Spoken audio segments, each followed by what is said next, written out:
प्यार के कहानी रह गई आधा अधूरा।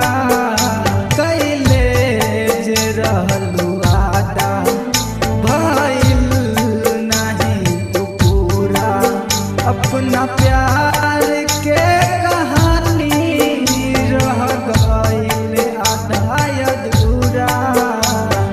हमरे से प्यार करिहा, हमरे से प्यार करिहा, अगलो जन्म में आके सनम भुला न जइहा।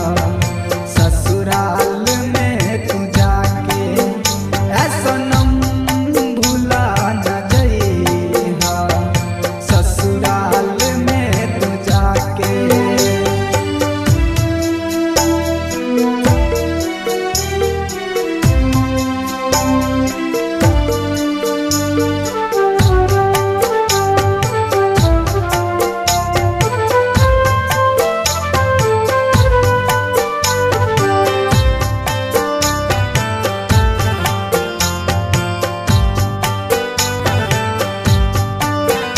जब गाँव में तोरा आई तना देख के भाग जइहा।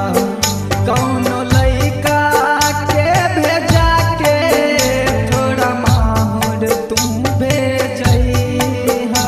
जब गाँव में तोरा आई तना देख के